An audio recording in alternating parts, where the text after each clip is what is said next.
வாழ்க்கையில் எது போனாலும் திரும்ப வரும். காலேஜில் ஒரு பஸ் போயிடுச்சுன்னா அடுத்த பஸ் வரும், பதறாதீங்க. ஒரு காதல் போச்சுன்னா இன்னொரு காதல் வரும், பயப்படாதீங்க. இதெல்லாம் அபூர்வமானது. வாழ்க்கையிலேயே யாருக்கும் கிடைக்காததெல்லாம் ஒரு காதலும் கிடையாது உலகத்தில். ஒன்று போனால் இன்னொன்று வரும். It's okay, especially for boys. நான் உங்களுக்கு சொல்ல விரும்புறது, என்னுடைய தம்பிகள் மாதிரி உங்களை நினைச்சு நான் சொல்ல விரும்புறது ஒரே ஒரு விஷயம்தான். நீங்கள் நினைக்கிற ஒரு பெண் ஒருவேளை உங்களை அலட்சியப்படுத்தி விட்டால் சந்தோஷப்படுங்கள். அவளுக்கு அதிர்ஷ்டம் இல்லடா மச்சான், அவ்வளவுதான், அவ்வளவுதான். அதை தாண்டி என்ன தவிர நீ யாருக்கும் கிடைக்க கூடாதுன்னு ஆசிட் புட்டியோட நீங்க கிளம்பினீங்கன்னு வைங்களேன், ஒரு பெண்ணின் வாழ்க்கையை மாத்திரம் நீங்கள் சிதைக்கவில்லை, உங்களுடைய வாழ்க்கையை முற்றிலுமாக சிதைத்துக் கொள்கிறீர்கள். எனக்கு கான்பிடன்ஸ் தர மாதிரியே பேசுறாடா, இப்ப பார்த்தா இன்னொருத்தன்ட்ட பேசுறாடா. குட் ரிட்டர்ன்ஸ், நல்லது, சந்தோஷம். ஒண்ணு போனா ஒண்ணு வரும், மறந்துடாதீங்க. வாழ்க்கையில் எது திரும்பி வராது தெரியுமா? இது எல்லாம் திரும்பி வரும். திரும்பி வராது ரெண்டே ரெண்டு விஷயம்தான். வாயிலிருந்து விழுந்து விட்ட வார்த்தை திரும்ப வராது. வாயிலிருந்து விழுந்து விட்ட வார்த்தை திரும்ப வராது. நான் கல்லூரியில் படிக்கிற போது எங்க அம்மாட்ட ரொம்ப அலட்சியமா நடந்துப்பேன். நம்ம எல்லாருமே அப்படிதானே நடந்துக்கிறோம்ல. அம்மானா ஒரு அலட்சியம்தான். என்னம்மா பண்ணியிருக்கேன்? இட்லி சட்னி பண்ணியிருக்கேம்மா. வேண்டான்னு. வேண்டாம், எனக்கு பிடிக்காது. இட்லி பொடி தான் எனக்கு பிடிக்கும். உன்னை யார் சட்னி பண்ண சொன்னது? எனக்கு வேணாம். நம்ம எல்லாரும் பேசுகிறோம்ல, அம்மாட்ட எப்படி தான் பேசுவோம். எங்கள் அம்மா உடனேயே மிளகாவை வறுத்து இடித்து, இந்த அம்மா இந்த புத்தி உனக்கு முன்னாடியே வந்திருக்கலாம்ல அப்படின்னு நான் கேட்டிருக்கேன் எங்கள் அம்மாட்ட. இப்போது இங்கே நிறைய ஆசிரியைகள் பெண்கள் இருக்கீங்க, உங்களுக்கு தெரியும். நீங்கள் எல்லாரையும் கேட்டுக்கிட்டே இருப்பீங்க, நீங்கள் சாப்பிட்டீங்களா, நீங்கள் சாப்பிட்டீங்களா. கணவரை கேட்பீங்க, பிள்ளைகளை கேட்பீங்க, வீட்டில் வேலை செய்கிற அம்மாவை கேட்பீங்க. நீ சாப்பிட்டியான்னு உங்களை கேட்குறதுக்கு யாரும் கிடையாது, ஒருத்தர் கூட கிடையாது. அதுதான் இங்கே இருக்கிற பெண்களுக்கு நாளை நடக்கும். நீங்கள் குடும்பங்களை தாங்கி பிடிக்கிற போது நீ சாப்பிட்டியான்னு ஒரு ஃபோன் வந்ததுன்னா உங்கள் அம்மா பண்ணுறான்னு அர்த்தம், வேறு யாரும் கேட்க மாட்டாங்க. இன்றைக்கி எனக்கு ஆசையாக இருக்குது எங்கள் அம்மாவோட கையை பிடிச்சிக்கிட்டு, அம்மா நீங்கள் அப்படி சொல்லிட்டேம்மா காலேஜில் படிக்கிற போது, ரொம்ப சாரிம்மா, you mean so much to me, I love you so much சொல்லணும்னு ஆசையாக இருக்குது. முடியாது இனிமேல். எங்கள் அம்மா இல்லை. நான் எனக்கு கடவுள் கொடுத்துருக்கிற பணம், பதவி, புகழ், செல்வாக்கு எல்லாத்தையும் கொடுக்க தயாராக இருக்கேன். ஒரு 5 நிமிஷம் எங்கள் அம்மாவை திருப்பி கொடுத்தா எனக்கு போகிறோம். எல்லாத்தையும் கொடுக்குறேன். எங்கள் அம்மா வேணும் திரும்ப. ஒரே ஒரு தடவை நன்றி சொல்லணும். முடியாது. இப்போ உங்கள் எல்லாரும் நீங்களாம் கொடுத்து வச்சவங்க, இப்போ அதிர்ஷ்டசாலிகள். பக்கத்துலேயே அப்பா அம்மா இருக்காங்க, கையை கெட்டியமாக பிடிச்சிக்குங்க. முடிஞ்ச மட்டும் எப்பெல்லாம் முடியுமோ அப்பெல்லாம் தேங்க்யூன்னு சொல்லுங்க அம்மாட்ட.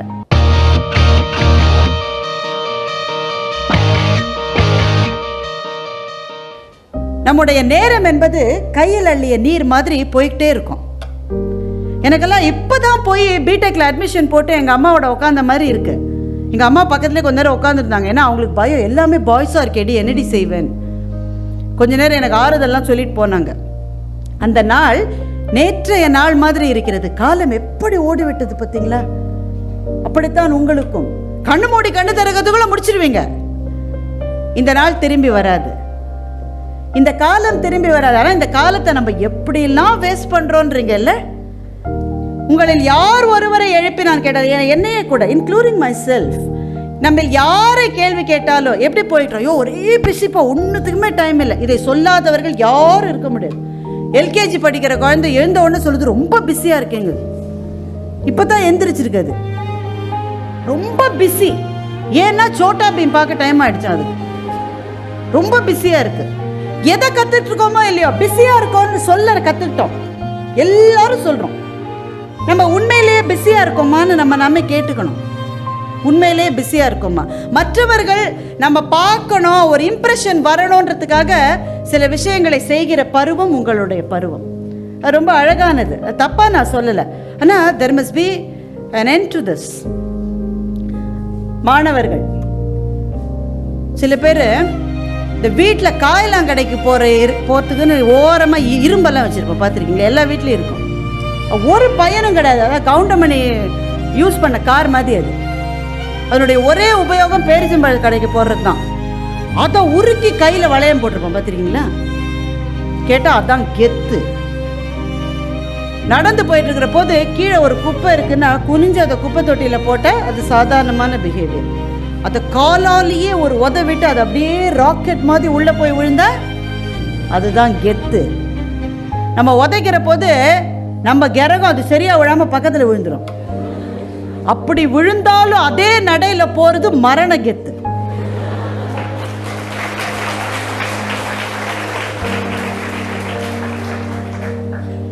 அல்ல, மாணவர்களுக்கு பலவிதமான மயக்கங்கள் வருகிற பருவம் கல்லூரி பருவம்.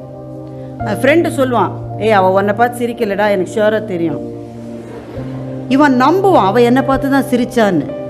அவன் ஃப்ரெண்டு நல்லவன், அவன் சொல்லுவான், இல்லடா அவ வாட்ச்மேனை பார்த்து கூட இது அதே மாதிரி தான்டா சிரிச்சா.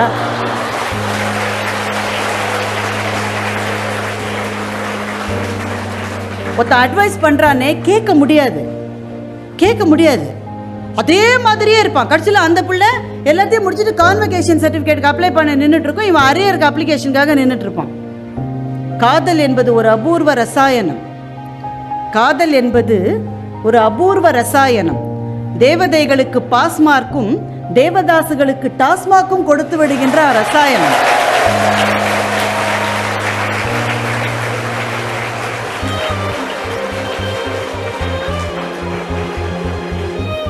காலம் காலம் காலம், வேற எதுவும் ப்ராப்ளம் இல்ல. காதலிக்கிறதுலாம் பிரச்சனையே கிடையாது எங்களுக்கு. தாராளமா பண்ணுங்க. அல்ல, எங்களுக்கு தெரியும் என்னன்னா கூடாது அப்படின்னாலும் அது பெருசாயிடும். நாங்க சும்மாவே இருந்தா நீங்களே சண்டை போட்டு பிரிஞ்சிருவீங்க, உடனே பிரேக்கப் ஆயிரும். அது இப்ப அப்பா அம்மால நல்லா புரிஞ்சு வச்சுக்கிட்டாங்க. அதை காதலிக்கிறாயா அந்த அப்பா அம்மால இப்ப கிடையாது. கேட்டாதான் ஒரே விஸ்வரூபம் எடுக்கும். நான் காதலிக்கிறேன், ஓகே ஷூர் அப்படின்ட்டு அடுத்த நாள் பிரேக்கப் ஆயிரும். அதுவே தானா, சொந்த முயற்சி இல்லையே. அதனால அதை பத்திலாம் பிரச்சனை இல்லை. எங்க பிரச்சனை என்னன்னா your time is wasted, the most precious time. ராத்திரி 12 மணிக்கு போர்வைக்குள்ள SMS கொடுக்குறீங்களே, அடுத்த நாள் கிளாஸை கவனிக்க முடியும் நம்புறீங்க? அதுலயும் விளங்குற மாதிரி எதுவுமே இருக்கா? அது என்ன மொழின்னே புரியாது. அது சைனீஸா மாண்டரினா, கடைசியில் பார்த்தா இங்கிலீஷா. அது குப்புறானு எனக்கு புரியலையே அந்த இங்கிலீஷ். நானும் சிட்டி பேங்க்ல 20 வருஷமா வேலை செய்யறேன், எனக்கு புரியவே மாட்டேங்குது அந்த இங்கிலீஷ். அப்புறம்டா அப்புறம் அப்புறம்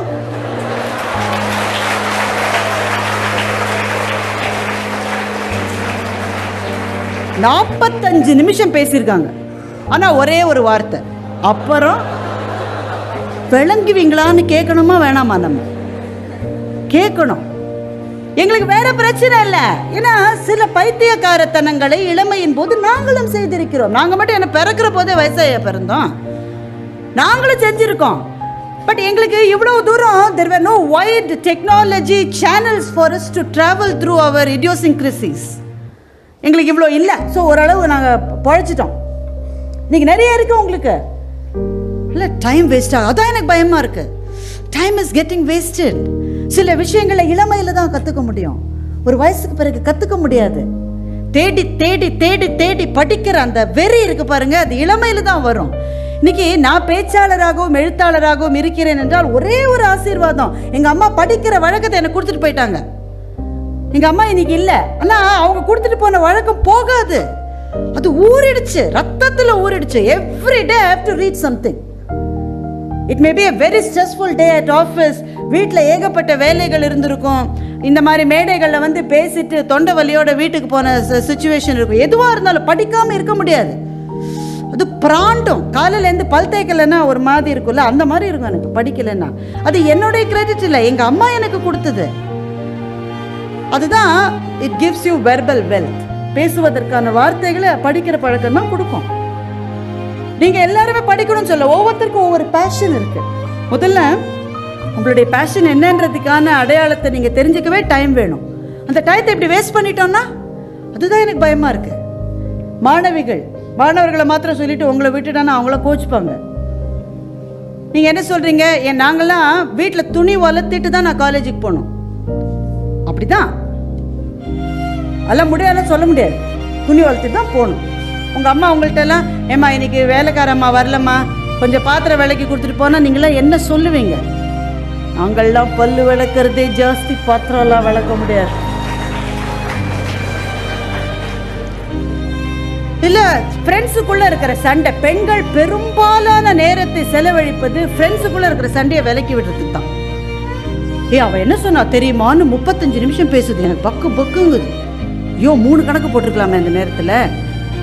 கடைசியில் பார்த்தா ஒன்றுமே இல்லை. இனிமே I will not talk to her. அவள்கிட்ட சொல்லிட்டேன்னு நீ. அவள்கிட்ட பேசவே மாட்டேன். அடுத்த நாள் மூஞ்சி திருப்பிட்டு இருக்கும். 3ஆவது நாள் கூடி கூடி சிரிக்குது எல்லாம். இப்போ 3 நாள் வேஸ்ட்டாக போச்சா இல்லையா? நீ முதல்லையும் கூடி கூடி சிரிச்சிருந்தா 3 நாள் கழிச்சு கூடி கூடி சிரிக்கிற. நடுவில் 3 நாள் என்ன பண்ண? எதுக்கு அழுது நீ? அது ஒரு பித்து பிடித்த நிலையில் வந்துடும். அதே மாதிரி மிக அதிகமாக மேக்கப்புக்கான செலவு.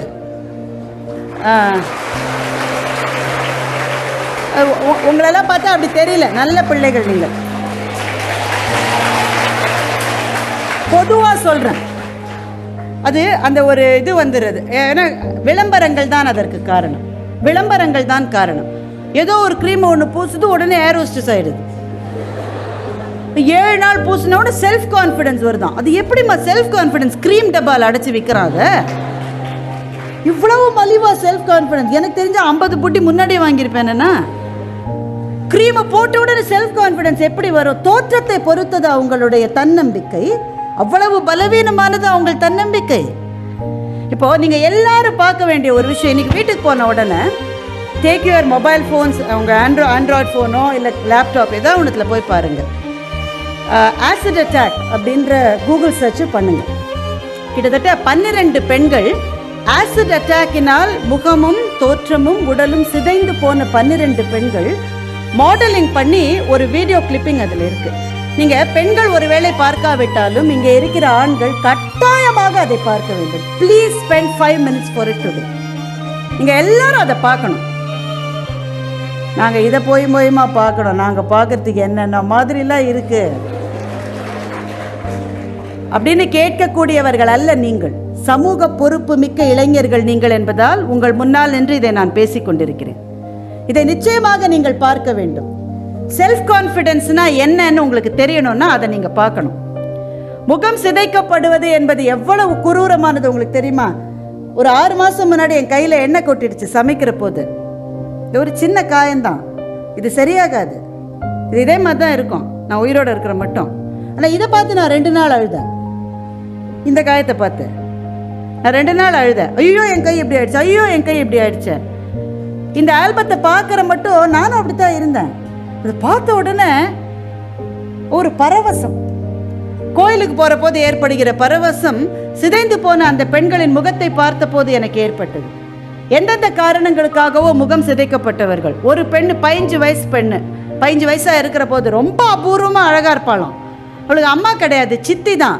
இந்த பொண்ணு கல்யாணத்துக்கு வரதட்சணை கொடுத்த மாளாதுன்ற கடுப்பில் டாய்லெட் க்ளீன் பண்ணி வச்சிருக்கிற ஆசிட் அந்த பொண்ணு முகத்தில் கொட்டிட்டாங்க அவங்க சித்தி.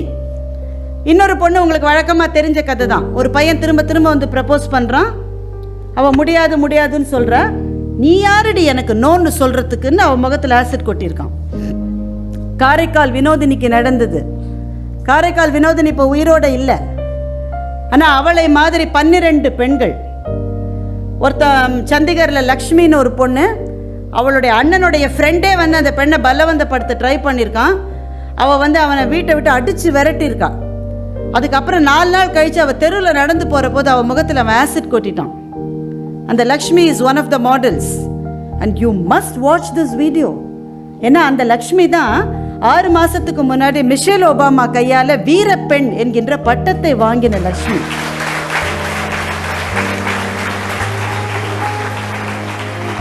நீங்க எல்லாரும் அதை பார்க்கணும்னு நான் ஏன் அவ்வளோ பர்டிகுலரா சொல்றேன்னா, செல்ஃப் கான்ஃபிடென்ஸ் என்பது நம் முகத்தை கண்ணாடியால் பார்த்து நமக்கு வருவது அல்ல, நம்முடைய அகம் எப்படி இருக்கிறது என்பதை பொறுத்தது. அது என்னுடைய கான்ஃபிடென்ஸ் என்பதற்கு ஒரே ஒரு மெஷரிங் ஸ்கேல் தான் இருக்கு. நான் எவ்வளவு புத்திசாலி என்பது தான். நான் எவ்வளோ புத்திசாலியோ அந்த அளவு எனக்கு கான்ஃபிடென்ஸ் இருக்கும். நான் புத்திசாலி என்பது எனக்கு தெரிய தெரிய என்னுடைய கான்ஃபிடென்ஸ் லெவல் ஜாஸ்தி ஆகும். உங்களில் பல பேருக்கு நிறைய வருத்தங்கள் இருக்கலாம். சே, நான் மட்டும் இன்னும் ஒரு 2 இன்ச்சு ஒசரமாக இருந்திருக்க கூடாது,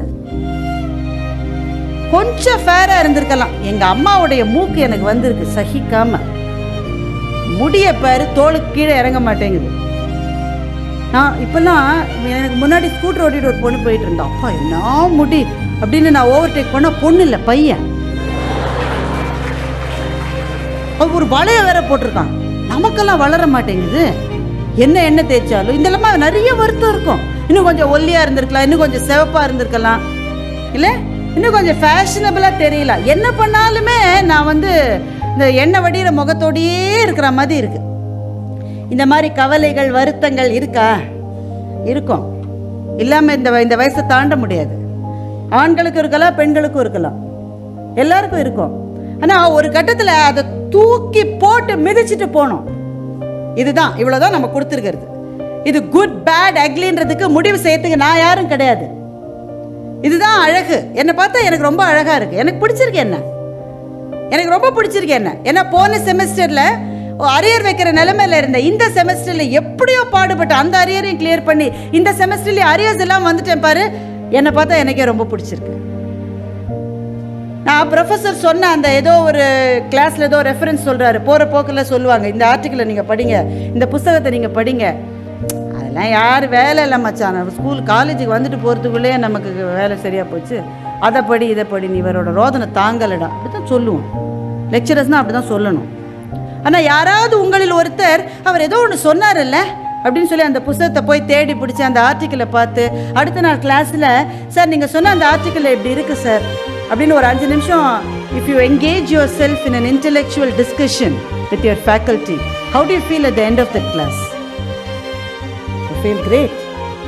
கிளாஸில் 50 இருக்கு, நீ தான் படிச்சுட்டு வந்த பாரு, அவள் படிச்சுட்டு வந்திருக்காப்பா, நீங்களும் செய்யுங்க அதை அப்படின்னு லெக்சரர் சொல்லிட்டாருன்னு வைங்க. பெரும்பாலும் லெக்சரர் சொல்ல மாட்டாங்க, சொல்லிட்டாருன்னு வைங்க. எப்படி இருக்கும்? இன்னைக்கு அவர் சொன்னதை கிளாஸில் போய் அவர் சொன்னதை நாளைக்கு படிச்சுட்டு வரணும்னு தோணுமா தோணாதா உங்களுக்கு? That is the taste of success. That is the taste of success. வாழ்க்கையில் எதுக்காக நம்ம எல்லாரும் பாடுபடுறோம்? We want to stay ahead of others. இல்லை, அதுக்கு தான் பாடுபடுறோம். சின்ன சின்ன சின்ன சின்ன விஷயங்களில் கூட மற்றவர்களோட முந்தி இருக்கணும். ஆனால் நம்முடைய கவனம் அக்கறை எல்லாம் எதில் போயிருச்சுன்னா, மற்றவர்களோட அழகான தோற்றம், மற்றவர்களோட கெத்தான நடவடிக்கை, மற்றவர்களோட நிறைய ஃபேஸ்புக் லைக்ஸ், மற்றவர்களோட நிறைய ஃப்ரெண்ட்ஸ், இதுதான் நமக்கு முக்கியத்துவத்தை கொடுக்கிற காரணிகள் என்று நாம் முடிவு செய்து விட்டோம். அல்ல, இதெல்லாம் ரொம்ப தற்காலிகமானது. 1 வருஷம் 2 வருஷம் 3 வருஷம் இருக்கக்கூடியது. அதற்கு பிறகு உங்களை தனிமைப்படுத்தக்கூடியது, உங்களை உயர்த்தக்கூடியது இந்த கல்லூரி நாட்களிலே எவ்வளவு எக்ஸ்ட்ரா ரீடிங் நீங்க பண்ணீங்கன்ற ஒரு விஷயம்தான் உங்களை தனியே நிறுத்த போகிறது. எக்ஸ்ட்ராவை படிக்கல, டைமே இல்லை மேடம், அசைன்மெண்ட் முடிக்கவே டைம் இல்லை. உண்மையா? அது உண்மையா? கண்ணை மூடிட்டு நம்ம நாமே ஒரு தடவை கேட்கலாம், உண்மையிலே எனக்கு நேரம் இல்லையா? ஒரு நாளின் 15 நிமிஷங்களை உங்களுக்காக உங்களால் ஒதுக்க முடியாதா? 15 நிமிஷம். உங்களில் எத்தனை பேர் விடாப்பிடியாக தீவிரமாக அன்றைய செய்தித்தாளை முதல் பேஜிலேருந்து கடைசி பேஜ் மட்டும் படிக்கிறீங்க? விடாப்பிடியா. Very good. Tamil paper, English paper, எதை வேணாம் படிச்சே ஆகணும். ஏன் படிச்சே ஆகணும்? நாளைக்கு நீங்க இன்டர்வியூஸ்க்கு வர்ற போது உங்களை பார்த்து நாங்கள் என்ன கேள்விகளை கேட்பது? 10 பேர் வரீங்க, எல்லாரும் ஒரே ஃபேக்கல்ட்டில இருந்து, கெமிக்கல் இன்ஜினியரிங் வச்சுக்கோங்க, 10 கெமிக்கல் இன்ஜினியர்ஸ் வரீங்க. நாங்கள் என்னத்தை கேட்போம்? நான் கெமிக்கல் இன்ஜினியர்ன்றதுனால ஹீட் ட்ரான்ஸ்ஃபர்லேருந்து 2 கேள்வி கேட்கலாம். என் கூட இருக்கிறவங்க 2 பேர் என்ன கேட்பாங்க? நாங்கள் பார்ப்பது ஒரே ஒரு விஷயத்தை தான். Do you have the confidence? Do you have the attitude? இது 2 தான். Do you have the knowledge என்பது 3வது கேள்வி தான். That's only the 3rd question. நீ என்ன ப்ராஜெக்ட் பண்ணிட்டு வந்திருக்க, அதை பற்றி ஒரு 10 நிமிஷம் சொல்லு. அவனே தான் ப்ராஜெக்டை பண்ணியிருக்கான். ஒருவேளை அவனே பண்ணியிருக்கலாம், இல்லாட்ட ப்ராஜெக்ட் எல்லாம் பண்ணி விற்கிறாங்களாமே. இப்போ எவ்வளோலாம் டைப்போ நம்ம ஊரில் ஏமாத்துறாங்க இல்லை? உன் ப்ராஜெக்டை பற்றியே நீ பேச முடியாத நிலைமைக்கு ஒருத்தன் உன்னை தள்ளியிருக்கான்னா, நீ எவன்கிட்ட ப்ராஜெக்ட் வாங்கினியோ அவன் தான் அது.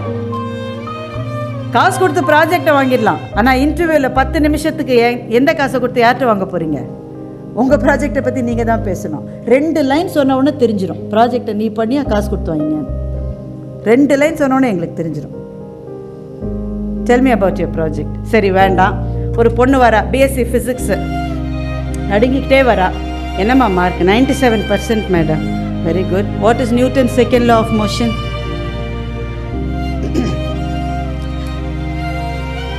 ஐ know madam. I know you no.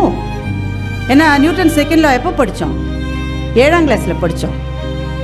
You know. So just relax, tell me. சொல்கிறேன் மேடம். சரி, கொஞ்ச நேரம் வெளியில் உட்காருமா, ஒரு 5 நிமிஷம் ரிலாக்ஸ் பண்ணு, நான் அப்புறம் கூப்பிட்றேன். ஓகே. அடுத்து ஒரு பையன் வரான், சண்டிகர் யூனிவர்சிட்டியில் படிச்சுட்டு வந்திருக்கான். 46%. ஒரு கேள்வி கூட பதில் தெரியல. ஆனால் பதில் தெரியலன்றதை என்ன கான்ஃபிடென்ட்டாக சொல்கிறான்றீங்க. என்ன கான்ஃபிடென்ஸ்!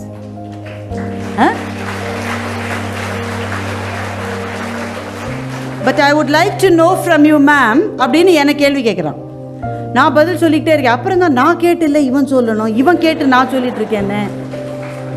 ஆனால் என்னுடைய அன்பான தோழர்களே, தோழிகளே, understand this, life is not fair. If you are expecting any fairness out of life after you move away from this campus, you will be disappointed gravely. Fairness என்பது கல்லூரியின் 4 சுவர்களுக்குள் முடிந்துவிடும். நல்லா படித்தா நிறைய மார்க்கு, கம்மியாக படித்தா கம்மி மார்க்கு. இந்த மாதிரி ஃபேர்னஸ்லாம் கல்லூரிக்கு வெளியில் கிடையாது. It's not a fair world. எங்கள் நிர்வாகம் முடிவு செய்கிறது, நல்லா மார்க் வாங்கியிருக்கிற அந்த மாணவியை விட எந்த சூழ்நிலையையும் சமாளிக்கக்கூடிய இந்த பையன் நிர்வாகத்துக்கு தேவை என்று எங்களுடைய நிர்வாகம் முடிவு செய்கிறது. நான் என்ன செய்ய முடியும்? அன்றைக்கி ராத்திரி போய் அந்த பொண்ணுக்காக நான் அழுதேன். 97% ஃபிசிக்ஸில் வாங்கணும்னா சாதாரணமா? எவ்வளவு ராத்திரி படிச்சிருக்கோம், எவ்வளவு கஷ்டப்பட்டிருக்கோம். It's not fair. But this world is not fair. இந்த உலகத்தில் புத்திசாலிகளாக இருக்க வேண்டும். 2வது, இந்த உலகத்துக்கு என்ன தேவையோ அந்த சாதுரியத்தோடு நீங்கள் இருக்க வேண்டும். நேர்மை தவறு இருக்க சொல்லவில்லை, சாதுரியத்தோடு இருக்க சொல்லுங்கள்.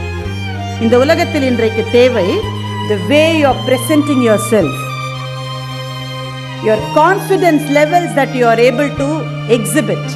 ரொம்ப முக்கியம், ரொம்ப முக்கியம். ஏதாவது ஒரு மொழியில நல்லா பேச கத்துக்குங்க. இங்கிலீஷ் வருது கஷ்டமா இருந்தா விட்டுருங்க, அது தானா வந்து சேர்ந்துக்கும் பின்னாடி. ஒரு மொழியில தைரியமா பேச கத்துக்குங்க. ஒரு மொழியில் நன்றாக பேச தெரிந்தவர்களுக்கு பல மொழி ஆற்றல் தானே வந்து சேரும். எந்த மொழியிலுமே நமக்கு 4 வார்த்தை சேர்ந்தாப்புல எழுத தெரியாது மச்சான்ட்டிங்கன்னா, I am sorry to say this, communication abilities இல்லாதவர்கள் எந்த துறையிலும் மேலே வர முடியாது. எந்த துறையிலும் மேலே வர முடியாது. 2 விஷயம். உங்களுடைய பாடம் படிப்பதில் நீங்கள் வாங்குற மார்க் அது எவ்வளோ முக்கியன்றதை பற்றி இங்கே 30 லெக்சர்ஸ் நடக்க போகுது. இன்னும் 28 லெக்சர்ஸ் நடக்க போகுது. உங்கள் லெக்சரர்ஸ் சொல்கிறாங்க. அதை ரிப்பீட் பண்ணுறதுக்காக நான் இங்கே வரல. That's extremely important. அரியர்ஸ் வச்சுட்டு இருக்கிற ஆளுக்கு எங்கே வேலை கிடைக்கும்னு நினைக்கிறீங்க? எல்லா அரியரையும் 4வது வருஷத்தை கிளியர் பண்ணது கதாநாயகனாக இருந்தால் வேலை கிடைக்கும், உங்களுக்கு வேலை கிடைக்காது. அப்பப்போ முடிக்கணும், ரொம்ப முக்கியம். அட்டெண்டன்ஸ் ரொம்ப முக்கியம். இதெல்லாம் ஹைஜீன் ஃபேக்டர்ஸ். அதனால் நான் அதை பற்றி பேச போகிறதில்ல. அதை தாண்டி அடுத்த கட்டம் உங்களுக்கு தேவை கான்ஃபிடன்ஸ், பலதுறை அறிவு, எதை பற்றியும் 5 நிமிஷமாவது பேச முடியக்கூடிய அடிப்படை அறிவு. இந்த 3ம் தான் வாழ்க்கையில் வெற்றி படிகளுக்கு உங்களை அழைத்து செல்லும். உங்களுக்கு இருக்கான்னு நீங்களே கேட்டுக்குங்க. ஃப்ரெண்ட்ஸோட கேட்காதீங்க, தனியாக போங்க. Spend 5 minutes for your self. கண்ணை முடிக்குங்க, 3 கேள்வி கேட்டுக்குங்க. எனக்கு கான்ஃபிடன்ஸ் இருக்கா? இல்லை. எதில் கான்ஃபிடன்ஸ் இல்லை? கிளாஸில் டவுட் வந்தால் எழுந்து கேட்குற கான்ஃபிடன்ஸ் இல்லை. தனியாக ஒரு பேப்பர் ப்ரெசென்ட் பண்ணக்கூடிய கான்ஃபிடன்ஸ் இல்லை. ஒரு பிரச்சனைன்னு வரும்போது அதை நேராக நின்று ஃபேஸ் பண்ணுற கான்ஃபிடன்ஸ் இல்லை. உடனே ஃப்ரெண்டோட தோளுக்கு பின்னாடி போய் நிற்கிற மாதிரி இருக்கு. Self assessment. இந்த கேள்விக்கு சரியான பதில், தப்பான பதில் கிடையாது. ஆனால் உங்களுக்கு பொருத்தமான பதில் ஒவ்வொருத்தருக்கும் ஒரு பதில் இருக்கும். முதல் கேள்வி. 2வது கேள்வி, என் பாடத்தை தாண்டி எனக்கு இந்த உலகத்தை பற்றி எவ்வளோ தெரியும்? இன்னைக்கு காஷ்மீரில் என்ன நடக்குதுன்னு எவ்வளோ பேருக்கு தெரியும்? சிரியாவில் என்ன நடந்துட்டு இருக்குன்னு எவ்வளோ பேருக்கு தெரியும்? நோபல் பரிசுக்காக ஒரு தமிழ் பெண்ணினுடைய பெயர் அடிபடுகிறது என்ற தகவல் நம்மில் எத்தனை பேருக்கு தெரியும்? ஒரு தமிழ் பெண்ணின் பெயர் நோபல் பரிசு, பிசிக்ஸுக்கான நோபல் பரிசுக்காக அடிபட்டு கொண்டிருக்கிறது என்ற தகவல் நம்மில் எத்தனை பேருக்கு தெரியும்? இந்த தகவல்லாம் எனக்கு தெரிஞ்சிருக்கிறதுனால நான் என்ன இயல்பிலேயே புத்திசாலியா இல்லை. எனக்கு எவ்வளவு வேலைகள் கழுத்தை நெரித்தாலும் அன்றைய செய்தித்தாளை நான் படிக்காமல் இருக்கவே மாட்டேன். If I don't do that, I feel left behind. இந்த உலகம், இந்த சமூகம் என்ன நடக்கிறது, உங்க ஃபீல்ட்ல என்னென்ன நடந்துச்சு, இன்னைக்கு லேட்டஸ்ட் என்ன? நீங்க சிவில் இன்ஜினியரா? இன்னைக்கு உங்க ஃபீல்ட்ல லேட்டஸ்ட் என்ன? இந்த நாலேஜுக்கு ஒரு நாளைக்கு 15 நிமிஷம் நம்மால ஸ்பெண்ட் பண்ண முடியுமா? முடியாது. பண்ணியே ஆகணும். இதை நீங்க செய்யலைன்னா உலகம் உங்களை விட்டு போய்விடும். 4 வருஷம் முடிச்ச பிறகு பிளேஸ்மெண்ட்டே சரியில்லடா மச்சான், பிபிஓ ஒன்றுல தான் 10,000 ரூபாய் தரேன்றான் என்று நீங்கள் ஒருவேளை சொல்லக்கூடிய நிலைமை வந்தால் அதற்கு காரணம் நீங்கள் தானே தவிர உங்களை தவிர வேறு யாரும் அல்ல. தீதும் நன்றும் பிறர் தர வாரா என்று தமிழ் இலக்கியம் சொல்லிக் கொடுத்தது. கிளாஸில் உட்காத்தி வச்சு இந்த கணக்கு போடு, இப்படி போடு, இதுதான் அடுத்த ஸ்டெப்பு என்று கைப்பிடித்து சொல்லக்கூடிய டீச்சர்ஸ் ஸ்கூலோட முடிஞ்சிட்டாங்க. கல்லூரியில் நிர்வாகம் வழிகாட்டும், ஆசிரியர்கள் பாரு அதுதான் பாதைன்னு சொல்லுவாங்க. ஆனால் நீ தான் நடந்து போகணும். உங்களுக்காக யாரும் நடக்க மாட்டார்கள் நண்பர்களே, யாரும் நடக்க மாட்டார்கள். கூடவே வந்த ஃப்ரெண்டு தான் பிளேஸ்மெண்ட்டில் வேலை கிடச்சுன்னா 2 நாள் சொல்லாமல் இருப்பான். 3ஆவது நாள் மச்சான் கிடச்சிருச்சுடா, உன்ட்ட எப்படி சொல்லுதுன்னு யோசிச்சுட்டு இருந்தேன், நான் அடுத்த வாரம் ஜாயின் பண்ணேன்டா. அவன் ஜாயின் பண்ணிட்ட அப்புறம் என்ன நடக்கும்னு நீங்கள் நினைக்கிறீங்க? முதல் நாள் மாத்திரம் முதல் வாரம் ஒவ்வொரு நாளும் SMS வரும். 1 மாதம் கழிச்சு பார்க்கலாமாடா, சினிமா போகலாமாடா. 1 வருஷம் கழித்து உங்களோடு பேசுவதற்கு அவனுக்கு நேரமே இருக்காது. இதுதான் யதார்த்தம், இதுதான் நிதர்சனம். நீங்கள் இன்னும் கல்லூரி நாளை நினச்சிக்கிட்டு அந்த ஃப்ரெண்ட்ஷிப்பை நினச்சிக்கிட்டு அன்னி மாதிரியே இப்போவும் தினம் மீட் பண்ணலாண்டா மச்சான், அதெல்லாம் நடக்காது, நடக்காது சகோதரா, நடக்காது. நீ மாத்திரம்தான் பொறுப்பு உன்னுடைய வாழ்க்கை. என்ன செய்யணும்? Build your confidence. நிறைய இங்கிலீஷில் பேச பயமாக இருக்கா? நிறைய கிளாஸில் பேசுங்க, தப்பாக பேசுங்க, எல்லாரும் சிரிப்பாங்க, அவமானப்படுங்க, ரொம்ப நல்லது அது. நான் அவமானப்பட்டதுனால தான் மேடை பேச்சாளர் ஆனேன். அவமானம் ரொம்ப நல்ல விஷயம். அவமானப்பட ஆத்திரம் வரும், வேகம் வரும், செஞ்சு காட்டுறேன் பாருன்ற வெறி வரும், அது ரொம்ப நல்லது. 2வது, மற்ற விஷயங்களை தெரிந்து கொள்வதிலே அக்கறை. வகுப்பிலே என்ன நடந்தாலும் புரியவில்லை என்றால் எழுந்து கேட்கிற தைரியம். இந்த 3 இருந்தால் நிச்சயமாக வாழ்க்கையின் வாசல்கள் உங்களுக்காக பிரம்மாண்டமாக திறந்திருக்கும். ஒண்ணு சொல்லிட்டு நான் முடிச்சுக்கிறேன். வாழ்க்கையில் எது போனாலும் திரும்ப வரும். காலேஜில் ஒரு பஸ் போயிடுச்சுன்னா அடுத்த பஸ் வரும், பதறாதீங்க. ஒரு காதல் போச்சுன்னா இன்னொரு காதல் வரும், பயப்படாதீங்க. இதெல்லாம் அபூர்வமானது. வாழ்க்கையிலேயே யாருக்கும் கிடைக்காததெல்லாம் ஒரு காதலும் கிடையாது உலகத்தில். ஒன்று போனால் இன்னொன்று வரும். It's okay, especially for boys. நான் உங்களுக்கு சொல்ல விரும்புறது, என்னுடைய தம்பிகள் மாதிரி உங்களை நினைச்சு நான் சொல்ல விரும்புறது ஒரே ஒரு விஷயம்தான். நீங்கள் நினைக்கிற ஒரு பெண் ஒருவேளை உங்களை அலட்சியப்படுத்தி விட்டால் சந்தோஷப்படுங்கள். அவளுக்கு அதிர்ஷ்டம் இல்லடா மச்சான், அவ்வளவுதான், அவ்வளவுதான். அதை தாண்டி என்ன தவிர நீ யாருக்கும் கிடைக்க கூடாதுன்னு ஆசிட் புட்டியோட நீங்க கிளம்பினீங்கன்னு வைங்களேன், ஒரு பெண்ணின் வாழ்க்கையை மாத்திரம் நீங்கள் சிதைக்கவில்லை, உங்களுடைய வாழ்க்கையை முற்றிலுமாக சிதைத்துக் கொள்கிறீர்கள். எனக்கு கான்ஃபிடன்ஸ் தர மாதிரியே பேசுறாடா, இப்ப பார்த்தா இன்னொருத்தன்ட்ட பேசுறாடா. குட் ரிட்டன்ஸ், நல்லது, சந்தோஷம். ஒண்ணு போனா ஒண்ணு வரும், மறந்துடாதீங்க. வாழ்க்கையில் எது திரும்பி வராது தெரியுமா? இது எல்லாம் திரும்பி வரும். திரும்பி வராது 2 விஷயம்தான். வாயிலிருந்து விழுந்து விட்ட வார்த்தை திரும்ப வராது. வாயிலிருந்து விழுந்து விட்ட வார்த்தை திரும்ப வராது.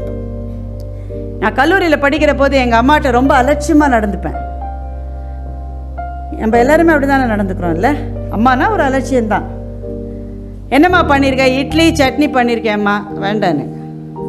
வேண்டாம், எனக்கு பிடிக்காது. இட்லி பொடி தான் எனக்கு பிடிக்கும். உன்னை யார் சட்னி பண்ண சொன்னது? எனக்கு வேணாம். நம்ம எல்லோரும் பேசுகிறோம்ல, அம்மாட்ட இப்படி தான் பேசுவோம். எங்கள் அம்மா உடனேயே மிளகாவை வறுத்து இடித்து, இந்த அம்மா இந்த புத்தி உனக்கு முன்னாடியே வந்திருக்கலாம்ல அப்படின்னு நான் கேட்டிருக்கேன் எங்கள் அம்மாட்ட. இப்போது இங்கே நிறைய ஆசிரியைகள் பெண்கள் இருக்கீங்க, உங்களுக்கு தெரியும். நீங்கள் எல்லாரையும் கேட்டுக்கிட்டே இருப்பீங்க, நீங்கள் சாப்பிட்டீங்களா, நீங்கள் சாப்பிட்டீங்களா, கணவரை கேட்பீங்க, பிள்ளைகளை கேட்பீங்க, வீட்டில் வேலை செய்கிற அம்மாவை கேட்பீங்க. நீ சாப்பிட்டியான்னு உங்களை கேட்குறதுக்கு யாரும் கிடையாது, ஒருத்தர் கூட கிடையாது. அதுதான் இங்கே இருக்கிற பெண்களுக்கு நாளை நடக்கும். நீங்கள் குடும்பங்களை தாங்கி பிடிக்கிற போது நீ சாப்பிட்டியான்னு ஒரு ஃபோன் வந்ததுன்னா உங்கள் அம்மா பண்ணுறான்னு அர்த்தம், வேறு யாரும் கேட்க மாட்டாங்க. இன்றைக்கி எனக்கு ஆசையாக இருக்குது எங்கள் அம்மாவோட கையை பிடிச்சிக்கிட்டு, அம்மா நீங்கள் அப்படி சொல்லிட்டேம்மா காலேஜில் படிக்கிற போது, ரொம்ப சாரிம்மா, you mean so much to me, I love you so much சொல்லணும்னு ஆசையாக இருக்கு. முடியாது, இல்லை, எங்கள் அம்மா இல்லை. நான் எனக்கு கடவுள் கொடுத்துருக்கிற பணம், பதவி, புகழ், செல்வாக்கு எல்லாத்தையும் கொடுக்க தயாராக இருக்கேன். ஒரு 5 நிமிஷம் எங்கள் அம்மாவை திருப்பி கொடுத்தா எனக்கு போகிறோம். எல்லாத்தையும் கொடுக்குறேன். எங்கள் அம்மா வேணும் திரும்ப. ஒரே ஒரு தடவை நன்றி சொல்லணும் முடியாது. இப்போ உங்கள் எல்லாரும் நீங்களாம் கொடுத்து வச்சவங்க, இப்போ அதிர்ஷ்டசாலிகள். பக்கத்துலேயே அப்பா அம்மா இருக்காங்க, கையை கெட்டியமாக பிடிச்சிக்குங்க. முடிஞ்ச மட்டும் எப்போல்லாம் முடியுமோ அப்போல்லாம் தேங்க்யூன்னு சொல்லுங்கள் அம்மாட்ட. லூஸ் மாதிரி பேசாதானே தான் அம்மா சொல்லணும், அப்படி தான் அதுக்கு பேச வரும். இருந்தாலும் அம்மாட்ட சொல்லுங்கள், கட்டி பிடிச்சிக்கோங்க. அப்பாவோட பேசுறதுக்கு அதுவும் ஆண்களுக்கு ரொம்ப தயக்கம். வீட்டில் இருக்கிற ஒரே வில்லன் யாருன்னா அப்பா தான். ஒரே வில்லன் அந்த ஆள் தான். ஆனால் உங்கள்கிட்ட முறப்பாவே நிற்கிற ஆள் ராத்திரியில் படுத்தோன்னே இது எப்படி ஆக போகுதுன்னு உங்களை பற்றி கவலைப்பட்டு கண்ணீர் வடிக்கிற ஒரே உயிரும் அவர் தான்.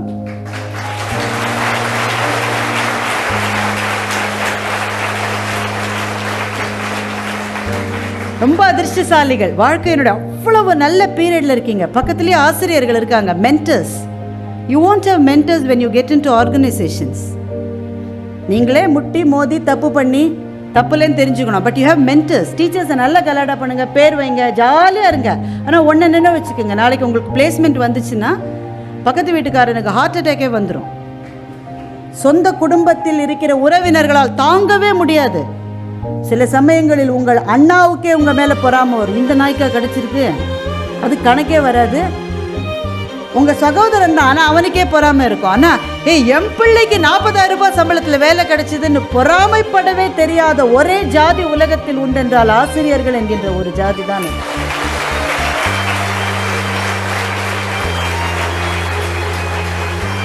அவர்கள் வாங்குகிற சம்பளத்தை விட உங்களின் சம்பளம் பிரம்மாண்டமாக இருக்கிற நிலைமையிலும் உங்களை பார்த்து பெருமைப்படுகிற ஒரே மனசு அவர்களுக்கு மாத்திரம்தான் இருக்கும். அவங்கள பத்தி என்னவும் பேசுங்க, ஜாலியா இருங்க, ஆனா வார்த்தைகளில் நிதானம். ஏனென்றால் வாழ்க்கையில் எதுவும் திரும்ப வரும், வாயிலிருந்து நழுவி விட்ட வார்த்தை திரும்ப வராது. அதே மாதிரி தான் நீங்கள் நழுவ விட்டு விட்ட சந்தர்ப்பங்கள் இனிமேல் கிடைக்காது. கல்லூரி படிப்பு என்பது ஒரு சந்தர்ப்பம். இந்தியாவிலே இருக்கிற லட்சக்கணக்கான இளைஞர்களுக்கு கிடைக்காத சந்தர்ப்பம் உங்களுக்கு கிடைத்திருக்கிறது.